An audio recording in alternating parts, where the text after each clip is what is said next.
Hill in Think and Grow Rich said sex transmutation is simple and easily explained.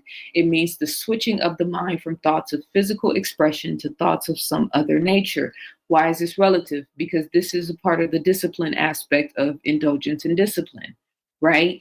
Recognizing if a promiscuous behavior or certain patterns of behavior when it comes to sex and choices and decisions that have been made, right, that seem to be operating in the lower nature. How do we know that? Because it ends up, you end up suffering or harming yourself, or bad things start happening in your life, right? So channeling that energy and being intentional about channeling that energy into other thoughts of physical expression is sexual transmutation. It is the process of converting sexual energy into some other drive, motivation, or energy of the higher order. Why can women not be talking about and emphasizing celibacy or sexual discipline, or, you know what I mean? Taking that energy and cultivating that energy into something higher to tap us back into or to bring us closer to the higher self. That's alchemy.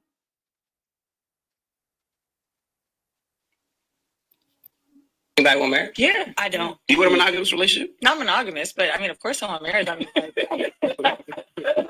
what? If we're not gonna have sex with a nanny, what's the point? No, yeah, go ahead. I mean, I don't. Why? Why not monogamy? Both of you, yeah. Why? Start with you. Just doesn't fit my lifestyle. Like I've been known for having a boyfriend and a girlfriend since I've been 20 years old. Like it's. It doesn't matter what you're known for or what you want, though. It's a difference. We had a conversation about this last night. I did a podcast where I mentioned that I believe Mandy and I have done this so well because we really live this life. And a lot of times what's kind of hurt me from the public is people say, oh, you're just doing that to keep them. Or you let your man have sex with someone else because you want to keep them. And it's like, you think I'd be doing this for 8 years if I really didn't enjoy this? Mm-hmm. I honestly have fun with it. And I feel like when I'm dating someone that's more monogamous, mainly when I date religious men, they look at me like I'm trash. And I know. Oh, you date religious men? Why would you do that? You know, a little Jesus. I'll never do that again. What about you, man? Ethical non-monogamy. I want to throw that word in there. What's that? So that's where consensual. It's consensual. There are boundaries. You are communicating, and it's under the umbrella where you could be poly, open. Like you could be swingers. There's all these different labels underneath ethical non-monogamy. For me, I like men and women, and I don't want to not be able to experience both. Gotcha. Off of that. So they bisexual men? And the reason I asked that, who was up here and they said that it wouldn't bother them? Dochi. I heard Dochi talk about it. Would y'all mind? It wouldn't bother me. No. I don't want to see it. And for me, it's a caveat. So the thing that attracts me to women is their femininity. Like I've never dated a stud, right? And no disrespect to studs. I just hate on the stud because you feel like you Punky got it, right? Punky came on horrible. I was like, oh no.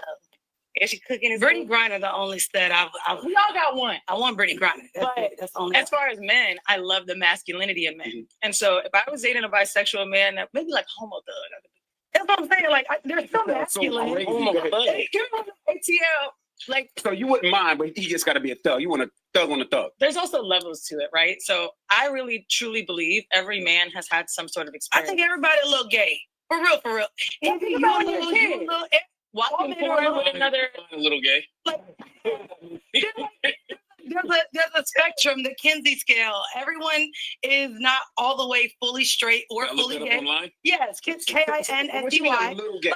Like you can even, and it can be as little as you can actually admit that another man is attractive or a good looking. Or you can have a man classified as gay. Why can't this be? Well, because it's the attraction. Attractive to the same is sex. different. But no, because that man is handsome, but attractive means you feel something towards him. But you did. You did. I was a little gay. Don't even do that. Then I think there's so many men that would say they ran trains in high school. There's another man that wouldn't get naked in front of them. I never liked trains. Yeah, train threesomes. Like there is levels. I don't think that's gay, by the way. That's what I said. A little. If you don't stick your penis in a male, that's not gay. But why? You and another man are enjoying. Oh, y'all got y'all dicks out. You said gay if you stick your penis in a man. No, I said it's not gay. No, you're not sticking your penis in the male. So it's what you want to hear. Sounds like it's not gay if you stick a penis in the got gay ears. Your ears are gay. concubine culture. And by the way, when I say concubine culture, I have given that a self-definition, meaning when these females that are leading sexual energy from their lower nature. And since I went through detail to explain that, that should make sense to you guys.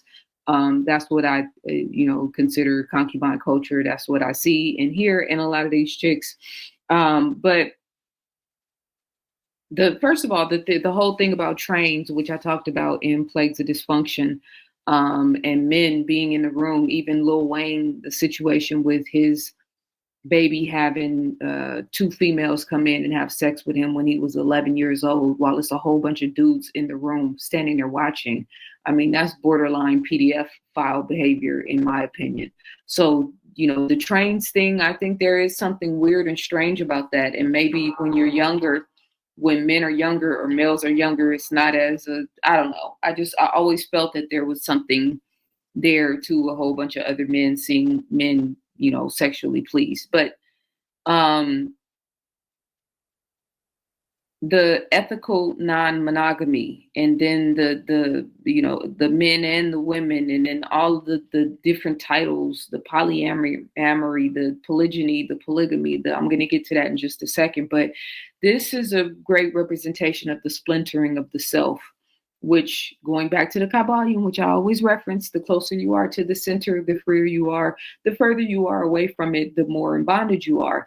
So the more you splinter yourself off from, all these different labels and titles, to now the ethical non-monogamy, and like just the whole evolution of identifying with terminology that don't really mean anything. And now you're tethered to all of the people that use and identify the terminology that doesn't even mean anything.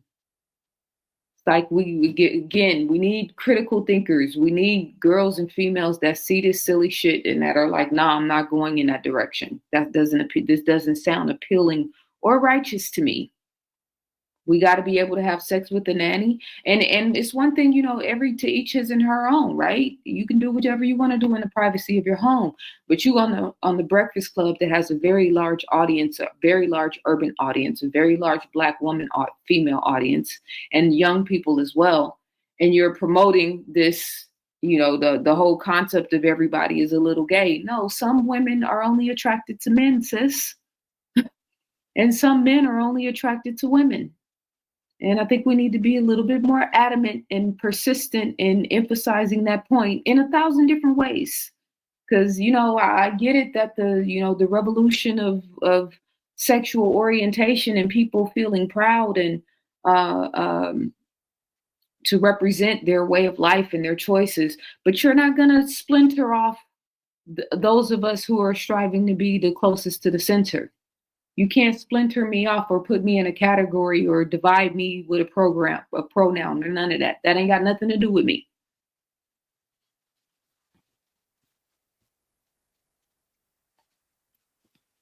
Anybody want marriage? Yeah, I don't. I think I showed this video of the sister in the middle before. I couldn't remember. Maybe it was just on my membership channel, but I'm going to show this video because it's relative to the point that I'm making, especially to what's in the collective consciousness, especially in the quote unquote conscious community. And I know that has multiple layers, right, to what the conscious community is even at this point. But I don't know any of these females. Let me make sure I say that. None of this is personal. I don't, you know what I'm saying? This is not a personal shot at any of these women. These are people who have access to large audiences and a lot of followers. I looked up the sister in the middle and had a back and forth with her on her page. She's got a large Instagram following. These other sisters are on the Breakfast Club, so it's going to have a large reach, right? So I'm only re-emphasizing something that's already put out there, but this is not personal. I don't have any personal opinion in terms of these women. They're probably all great, but in terms of this conversation, in terms of where women are and the going back to the center thing that I've been talking about, like some of us having the, accepting the responsibility to take the reins and to get this situation under control. This is not the vibration right here. Okay, and it's not playing. Why is that? Hang on. Maybe I turned the sound off. Audio, I did. So let's undo that.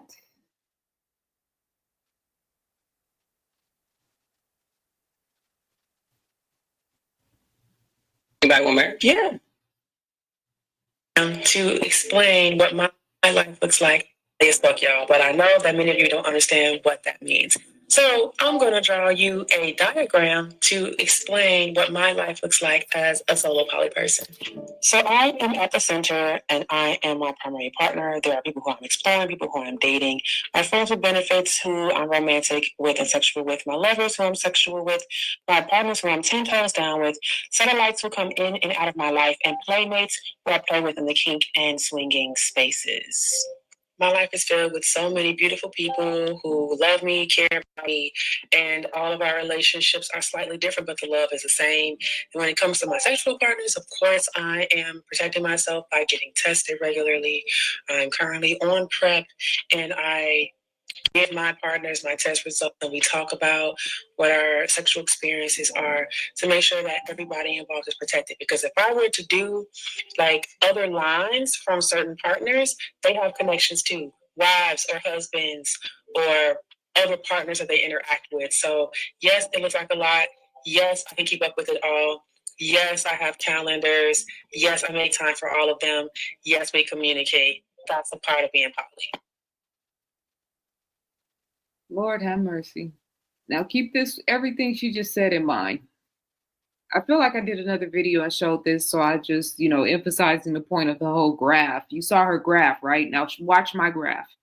You saw her little graphs and the circles and the different extensions that pointed in different areas, right? Okay, so keep that in your mind and keep it in mind, what she just talked about in terms of, her whole crew and situation and how her situations have situations in terms of other partners, right?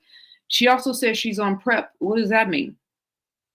Are you actively taking medication or some type of shot or some type of therapy or something because you have a high number of sexual partners and so you have to keep going? I mean, just the fact that you have to keep going to get sexually tested consistently, that's a hell of a thing.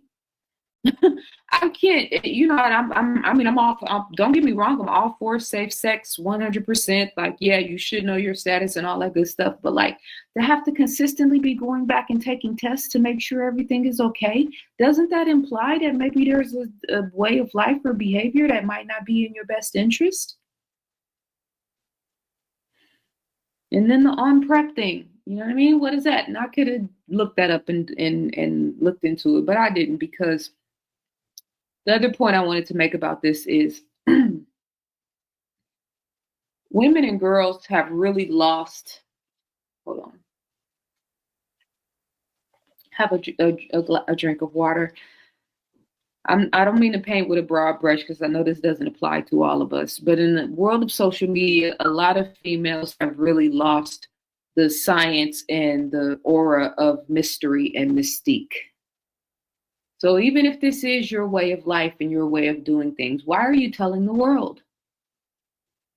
I'm just here to emphasize that I'm pro mystery, pro mystique, pro, you know what I mean? Everything ain't for everybody, right? You know what I mean? There should be something for somebody that you care about, that you have, you know what I mean? Like, yeah, this is too much information. It's too much information. When is the duration of a quote unquote hoe phase a problem? Let's say I don't want to have a long-term partner. People can come and go out of my life. I guess it depends on what your definition of hoe is. If people don't know, I mean, the definition of cheat for me is that the other person doesn't know or isn't okay with it. Yeah. So if that's the kind of hoe phase you're going through, then that's going to hurt a lot of people and yourself in the long run, right? But if it's, I just don't feel like committing to anything, and I've been very clear, and I only put myself in a space that other people know that, okay, whatever. But, to each his own. I think that there does become a point where that's too much, right? If you look at risk factors for a lot of things. Sure. Yeah, no. There's definitely the numbers game there of the more partners you have, the more you diversify your portfolio, so to speak.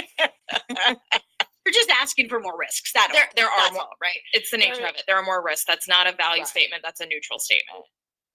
I remember when what's her name?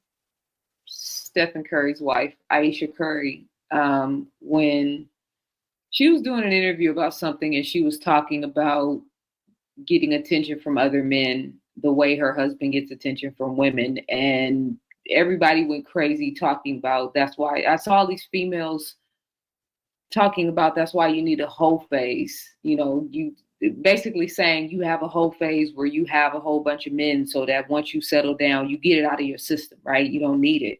And I just find this whole mindset and frame of mind just so baffling because number one, a hoe is an urban term, a spinoff from whore, WHORE. And let me just go to my next. Wait a minute, is it this one? No. Okay, yeah. A hoe phase refers to a period in someone's life typically associated with young adulthood where they are particularly promiscuous and actively explore their sexuality by engaging in casual sexual encounters with multiple partners. Essentially, a time of increased sexual activity without commitment to one person. Negative connotation. Hoe is considered a derogatory term. So the phrase hoe phase often carries a negative connotation, implying a lack of seriousness or commitment in relationships. And we know that hoe carries a negative connotation because it is an urban spinoff to whore. And a whore, as horrible as that word sounds, to say, it is a term that represents prostitution, that represents women and females who sell their bodies who sell sex for money, right? So that's the connotation, and that's why it has a negative connotation. While technically applicable to anyone, the term is more commonly used to describe women exploring their sexuality. Some people view a hoe phase as the normal part of growing up, allowing individuals to learn about their desires and boundaries before settling down in a committed relationship. See, this is like an infrastructure to lead people into their lower nature. And it's like when the society is galvanizing to help you to do things and to acclimate to behavior that is not in your best interest. It's like I say, if you're trying to be righteous or spiritual or, focus on doing good, eating clean, like there's so many different experiences and things around you that are like not supporting you, including your family, including your friends. But if you want to have a drink and turn up, there's always a crowd, right? So, but the point is the cultural and societal emphasis and acceptance of things like this, along with, sowing your royal oats. Like he's young. Young men are supposed to be players, right?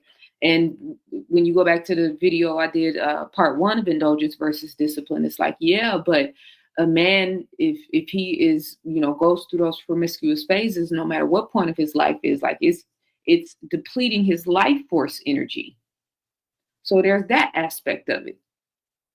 Shame is ingrained in the root of the phrase, which comes from the term hoe, used in the 1960s in the United States as a whore. A hoe phase is a time in a woman's life denoting a window when exploring sex and her sexuality is an option for her. I just don't know why anybody would adopt this language. Just like I don't know why, the slut walk and slut shaming and all of this stuff. Like, why are you tethering yourself to language that is very derogatory in nature? You could have found a different way to say, a sexual freedom or representation.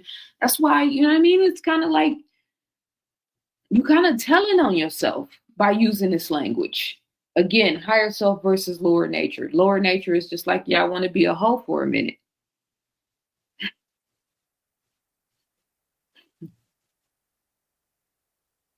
Going back to the other video where the sister was talking about poly AF.